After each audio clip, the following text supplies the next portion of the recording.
నమస్తే. ప్రస్తుతం మనం సోమాజిగూడ ప్రెస్ క్లబ్లో మాల సంఘాలకు సంబంధించి కర్రల కవాతు అని చెప్పేసి ఫిబ్రవరి 2వ తారీఖున భారీ 1,00,000 మందితో కలిపి నిరసన ర్యాలీ చేపడతా ఉన్నారని చెప్పేసి మాల సంఘాలు కూడా ఈరోజు చెప్పడం జరుగుతుంది. మాట్లాడడం మనతో పాటు మాల సంఘాల నాయకులు.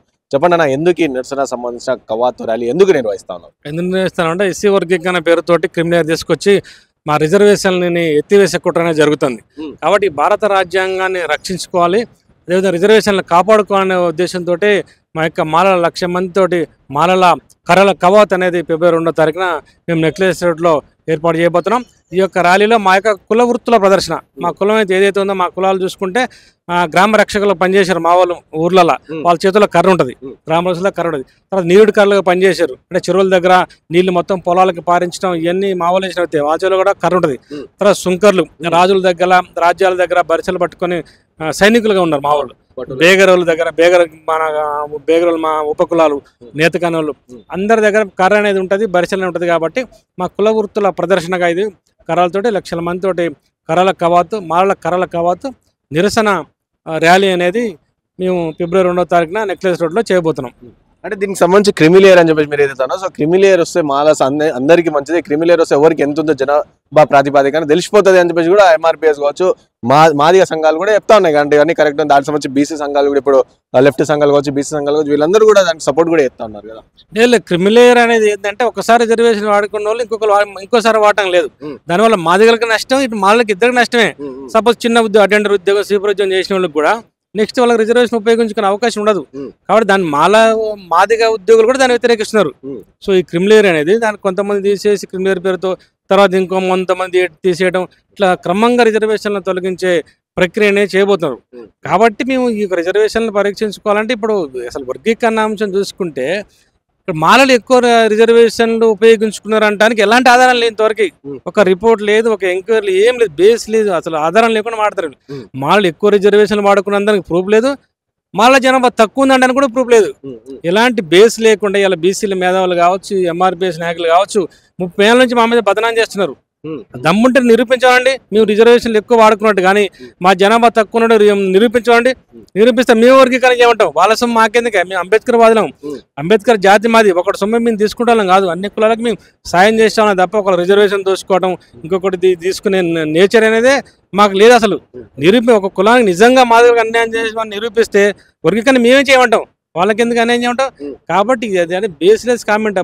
మేము దోచుకున్నట్టు లేదు, ఎక్కడా లేదు, రిజర్వేషన్ ఎక్కువ తీసుకున్నట్టు లేదు, జనాభా తక్కువ లేదు, ఎలాంటి రిపోర్ట్ లేవు. గవర్నమెంట్ ఏం చేయాలి, కేంద్ర ప్రభుత్వం జనాభా లెక్కలు తీయాలి, రాష్ట్ర ప్రభుత్వం తీసినా అది చెల్లదు.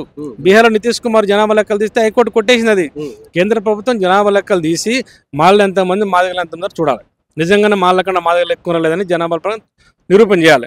తర్వాత రిజర్వేషన్లు, ఇప్పుడు ఈ రిజర్వేషన్ విద్యా ఉద్యోగ రిజర్వేషన్లు అయ్యి ఎవరైనా చదువుకునే దగ్గర మాలలు ఎక్కువ చదువుకున్నారా, మాదిగలు ఎక్కువ చదువుకున్నారా, ఉద్యోగాలు వాళ్ళకి ఎక్కువ వచ్చినా వీళ్ళకి ఎక్కువ వచ్చినా ఒక రిపోర్ట్ చేయాలి, ఎంపెరికల్ డేటా తీయాలి, తీసి దీని ప్రకారం మీరు మాలలు ఎక్కువ తీసుకున్నారా అబ్బాయి, మాదిగలకు అన్యాయం జరిగింది అంటే అది మనం అందరం వెల్కమ్ చేస్తాం కదా. సో ఎలాంటి ఎంక్వైరీలు ఆధారం లేకుండా ఊరికనే తీసుకున్నారు దోచుకున్నారని ఇది చెప్పడం వల్ల అది మమ్మల్ని బదనాం చేయడం తప్ప, మమ్మల్ని రెచ్చగొట్టి మమ్మల్ని ఉద్యమాలు తీసుకొస్తారు. ఇదంతా మేము కాముకున్న వాళ్ళని ఉద్యమం చేపిస్తారు మా చేత. మేము ఎప్పుడు ఒక దళితుడి మీద ఒక దళితుడు ఉద్యమం చేయడం అనేది అసలు అది సమంజసం కాదు. మేము మాలల మీద మాదిగలు చేయకూడదు, అసలు అది అన్నదమ్ములు 30 ఏళ్ళుగా అన్నదమ్ములు ఉన్న ఇప్పుడు వచ్చి రోడ్డు మీద కావచ్చు, ఒకరి మీద ఒకరి మీద ఒకళ్ళు ధర్నాలు కావచ్చు, నిరసన ర్యాలీలు కావచ్చు, ఇవన్నీ చేస్తున్నారు. మళ్ళీ వాళ్ళేమో 7వ తారీఖు 1,00,000 డప్పులు 1000 గొంతుకలను చూసి చేస్తా ఉంటే మీరు ఫిబ్రవరి 2వ తారీఖు ఇవన్నీ అంటే ఎందుకంటే ఇంతగానం అంటే కూర్చొని మాట్లాడుకుంటే అయిపోతుంది కదా అని చెప్పేసి కూడా కొంతమంది చెప్తున్న పరిస్థితి. మరి ఎందుకు మీరు కూర్చొని మాట్లాడే ప్రయత్నం చేస్తారు? కరెక్ట్. మేము ఏంటంటే వాళ్ళు మమ్మల్ని రెచ్చగొడుతున్నారు. సుప్రీంకోర్టు జడ్జిమెంట్ సూచనలు వచ్చిన తర్వాత మాళ్ళు బయటికి రావాలి, మాళ్ళు మనువాదులు మాళ్ళు మాట్లాడాలి, మమ్మల్ని రెచ్చగొట్టాలి, మేము పెరడ్ గ్రౌండ్ లో ఆ సభ పెట్టాల్సి వచ్చింది. దాని తర్వాత మళ్ళీ యథావిధంగా కొనసాగి గవర్నమెంట్ ఎంక్వైరీ కమిటీ వేసింది. ఒక ప్రాసెస్ నడుస్తున్న క్రమంలో మళ్ళీ 1,00,000 డబ్బులతో మళ్ళీ చావు డబ్బు కొడతాను మళ్ళీ రెచ్చగొడతాను, చావు డబ్బు కొడతాను మళ్ళీ రెచ్చగొట్టడం వల్ల ఇప్పుడు మళ్ళీ మేము ఒక ప్రోగ్రామ్ మా ఉనికిని కాపాడుకోవడానికి మేము చేయాల్సి వస్తుంది. అంటే మాలలందరికీ కాదు, ఎవరైతే వర్గీకరణకు వ్యతిరేకిస్తారో వాళ్ళకి ఒకవేళ సపోర్ట్ చేస్తే అభినందన డప్పు కొడతాం, వ్యతిరేకిస్తే సావు డప్ప కొట్టాల్సి వస్తుంది అని చెప్పి కూడా చెప్తా ఉన్నారు కదా. అసలు నేను ఒక ప్రశ్నిస్తాను, అసలు వర్గీకరణ మీకు ఎందుకు కావాలి మీరు చెప్పగలుగుతారా? ఫస్ట్ వర్గీకరణ ఎందుకు వద్దో చెప్పాలని మాలని అడుగుతున్నాను మందకృష్ణ మాదిగా. నేను మందకృష్ణ స్టేట్ క్వశ్చన్ అడుగుతున్నా, వర్గీకరణ ఎందుకు కావాలో చెప్పు. సో మీరు ఒక జర్నలిస్ట్ గా మీరే అడగచ్చు, మీరే అడగండి వర్గీకరణ ఎందుకు కావాలో ఆయన చెప్పాలి, లేకపోతే ఆయన చెప్పిన విషయాలు అంటే మీరు కూడా అడగచ్చు. నన్ను వర్గీకరణ వర్గీకరణ ఎందుకు కావాలంటే ఇన్నేళ్ళుగా మేము నష్టపోయినాం, రిజర్వేషన్ల పరంగా కావచ్చు, రాజ్యాధికార పరంగా కావచ్చు, అన్నిటి విధాలుగా నష్టపోయినాం.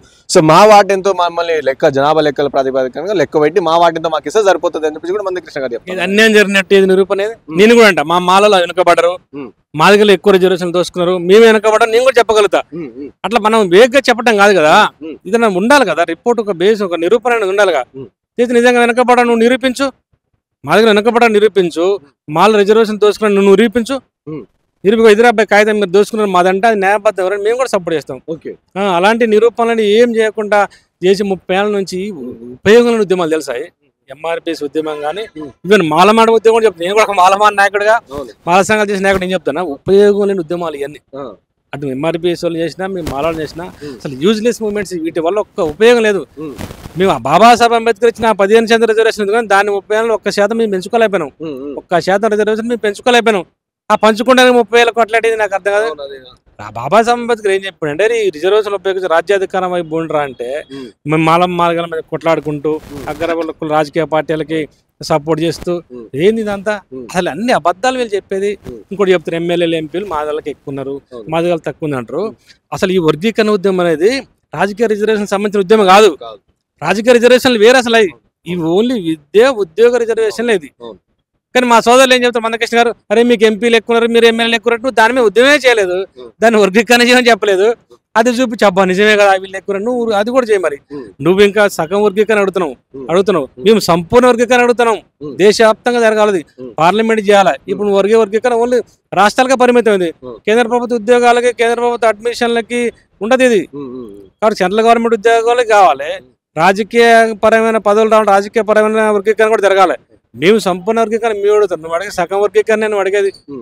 మొత్తం రాజ్యాంగబద్ధంగా పార్లమెంట్లో బిల్లు పెట్టి చేస్తే దానికి న్యాయం ఉంటుంది. అంటే పార్లమెంట్ సంబంధించి అంటే మాల సామాజిక వర్గం ఏమో పార్లమెంట్ లో బిల్లు పెట్టాలి, కూడా పార్లమెంట్ లో పరంగా వర్గీకరణ చేయాలని చూసి మీరు అంటున్నారు. కానీ మందకృష్ణ గారు నిన్న ఏమంటూ ఉన్నారంటే ఇక్కడ సమాజగూడలో, సో ఆల్రెడీ సుప్రీంకోర్టే చెప్పినాక ఇంకా మీ పార్లమెంట్ లో ఎందుకు తెలుసుకోండి, సుప్రీంకోర్టే చెప్పింది రాష్ట్ర వాళ్ళకే చేసుకోండి అని చెప్పి సుప్రీంకోర్టే చెప్పింది, ఇంకా మీ పార్లమెంట్ లో పోయి ఎందుకు తెలుసుకోవాలని చెప్పి కూడా నిన్న ఒక ప్రశ్న అయితే లేదు. ఇప్పుడు సుప్రీంకోర్టు ఇచ్చిన జడ్జిమెంట్ కాదు, 2004 ఇచ్చిన జడ్జిమెంట్.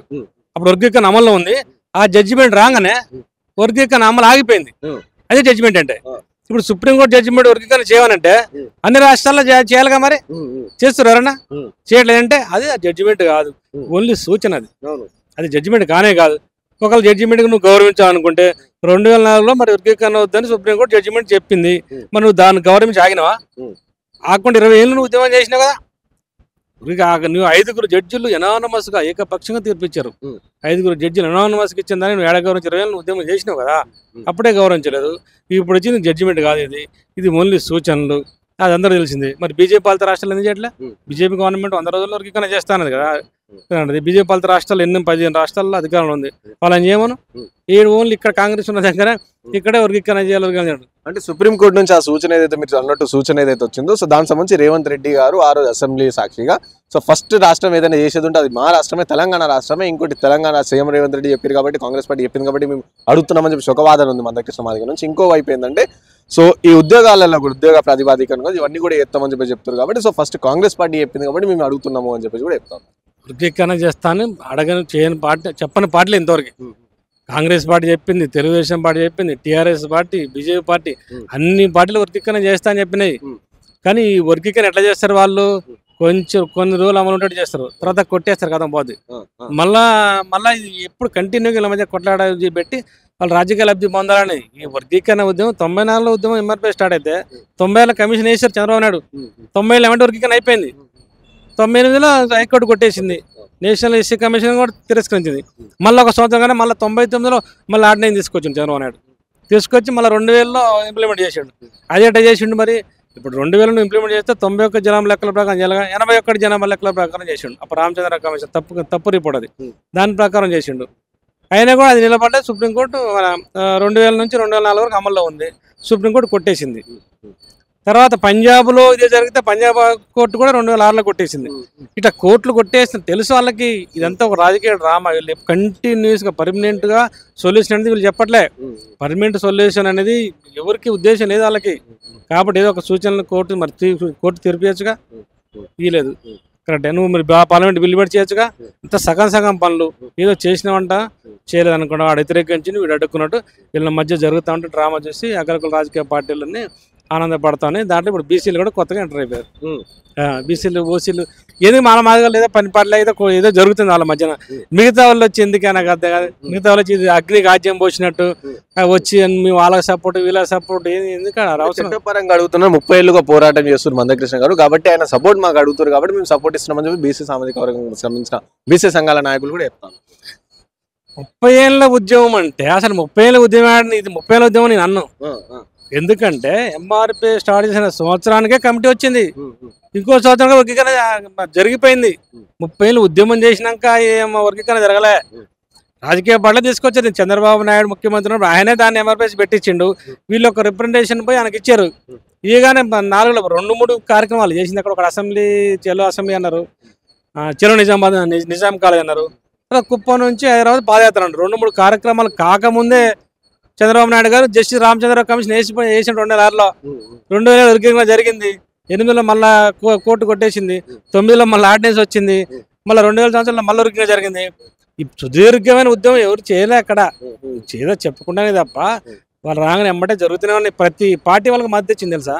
ప్రతి రాజకీయ పార్టీ ఎంఆర్పీఎస్ మద్దతు ఇచ్చింది. ప్రతి ప్రభుత్వం వాళ్ళకి మద్దతు ఇచ్చింది. ఇంకా ఉద్యమం చేసింది కొట్లాడింది ఆడ. మొత్తం సమాజం అందరు రాజకీయ అవసరాల కోసం ప్రతి ఒక్కరు వాళ్ళకి మద్దతు ఇస్తూనే ఉన్నారు, వాళ్ళకి ఫేవర్గానే ఉన్నారు. ఇంకా జరుగుతుంది రాజ్యాంగ విరుద్ధమైంది కాబట్టి వాళ్ళు చేయాలనుకుంటారు, చేస్తూ ఉన్నాగా అది కొట్టేస్తూ పోతా ఉంది.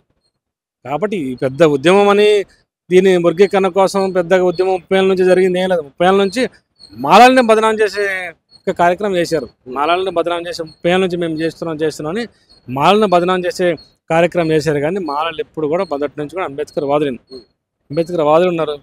48లో అంబేద్కర్ చెప్పాడు రాష్ట్రాలకు అప్పచెప్పొద్దని చెప్పాడు అంబేద్కర్ కాన్స్టిట్యూంట్ అసెంబ్లీలో. ఆర్టికల్ 341 ఉద్దేశం ఏందే, కొంతమంది మెదలు అడిగారు దీన్ని రాష్ట్రాలకు అప్పగిద్దామంటే ఈ రాష్ట్రాలు వర్గీకరణ చేయకూడదు, వాళ్ళకి ఇస్తే వాళ్ళకు ఏ కులం వాళ్ళకి అనుకూలంగా ఉంటే వాళ్ళకి ఎక్కువ ఇచ్చే అవకాశం ఉంటుంది. కాబట్టి ఇది రాష్ట్రాలకు అప్పగించొద్దు, రాష్ట్రాల వర్గీకరణ చేయొద్దు, చేస్తే కేంద్ర ప్రభుత్వం చేయాలని రాజ్యాంగంలో క్లియర్గా ఉంది. 48లోనే చెప్పిండు బాబాసాహెబ్ అంబేద్కర్ చెప్పిండు. 65లో లోకూర్ కమిషన్ వర్గీకరణ చేయని చెప్పలే. Look in to the list చూసి వెరిఫై చేసింది. ఎవరైనా మిస్ అయినా వేరే కులాలని ఎస్సీలో చేర్చాలి తీసేయాలి, దాని గురించి ఆ లోకూర్ కమిషన్ వచ్చింది. 92లో ఈ 9 మంది జడ్జీల ధర్మాసనం ఉంది. 9 మంది జడ్జీలు 9 మంది జడ్జీలు ఏం చేశారంటే వాళ్ళు బీసీల వర్గీకరణ చేసుకుని ఎస్సీలు చేయకూడదని చెప్పారు 1992లో. ఆ విధంగా ఈ కోర్టు తీర్పు అసలు 7 జడ్జీల ఈ తీర్పు కూడా నాకు దగ్గర చెల్లదు. 9 మంది జడ్జీల ధర్మాసనం తీర్పు ఉంది, బీసీలో చేయొచ్చు, ఈ ఎస్సీలో చేయకూడదు, అన్టచబుల్స్ వీళ్ళు హోమోజీనియస్ గ్రూప్, వీళ్ళు హెట్రోజీనియస్ కాదు హోమోజీనియస్ అని చెప్పేసి రాజ్యాంగంలో ఉంది. ఆయా సుప్రీంకోర్టు తీర్పు కూడా ఉంది. దాన్ని ఇప్పుడు మళ్ళీ హెట్రోజీనియస్ అని వీళ్ళు చెప్తారు. రాజ్యాంగాన్ని వీళ్ళు నెరవేర్చితే ఎట్లా? రాజ్యాంగంలో దానికి అనుకూలంగా కోర్టులు తీర్పులు ఇవ్వాలి. కానీ కొత్త డెఫినేషన్స్ వీళ్ళు కోర్టులు చెప్పకూడదు కదా, అభిప్రాయాలు చెప్పకూడదు. మళ్ళీ సుప్రీంకోర్టు కూడా తీర్పు రాజ్యాంగబద్ధంగా ఉండకుండా భగవద్గీతని, తర్వాత ఇంకేది మహాభారతాన్ని, స్కంద పురాణాన్ని, ఈ యొక్క పురాణాలని బేస్ చేసుకొని తీర్పులు ఇస్తే ఎట్లా నమ్మకం ఉంటుంది? రాజ్యాంగబద్ధంగా ఆర్టికల్స్ ప్రకారం తీర్పులు ఇవ్వాల్సిన అవసరం ఉంటుంది. కాబట్టి మీ తీర్పు కరెక్ట్ కాదని మేము అంటున్నాం. ఈ యొక్క ఏ వర్గీకరణ ప్రాసెస్ కూడా ఇది కరెక్ట్ కాదు, ఇది పర్మనెంట్ సొల్యూషన్ అని కానే కాదు. చేస్తే రాజ్యాంగబద్ధంగా పార్లమెంట్లో బిల్లు పెట్టి 3/200 మెజార్టీ తోటి పార్లమెంట్ చేస్తే సరైన పద్ధతి ఇది. ఇంకో ముఖ్య విషయం ఏంటంటే రిజర్వేషన్లు పెంచుకోవాలి. అసలు వర్గీకరణ ముందు రిజర్వేషన్లు పెంచాలి. వర్గీకరణ జరిగిన రాష్ట్రాలు అంటే హర్యానా, తమిళనాడు, పంజాబ్లో ఫస్ట్ రిజర్వేషన్లు పెంచారు. తమిళనాడులో 3% పెంచారు, పంజాబ్లో 5% పెంచారు, ఇంకా హర్యానాలో ఇంకో 10% పెంచారు. 3%, 5%, 10% రిజర్వేషన్లు పెంచి అక్కడ వెనకబడాలకు ఇచ్చారు. వాళ్ళకి దాంట్లో ఉంటుంది రిజర్వేషన్ వాడుకునే అవకాశం ఈ 10 ఏళ్ళకు ఉంటుంది. సో అట్లా రిజర్వేషన్ పెంచిన తర్వాత పంచుకునే కార్యక్రమం చేయాలి. కానీ ఇక్కడ 1% రిజర్వేషన్ పెంచకుండా పంచాలనేది అది సరైన పద్ధతి కాదు, అది రాజ్యాంగ విరుద్ధం. మేము ఎప్పుడు కూడా మేము రాజ్యాంగాన్ని లోపడి అంబేద్కర్ వాదులుగా అందరం మంచిగా కోరుకుంటాం. మేము ఒకటి దోపిడీ చేసే వాళ్ళం కాదు, ఒకళ్ళు తీసుకుంటే వాళ్ళం కాదు, న్యాయం అయితే ఉంటాం మేము.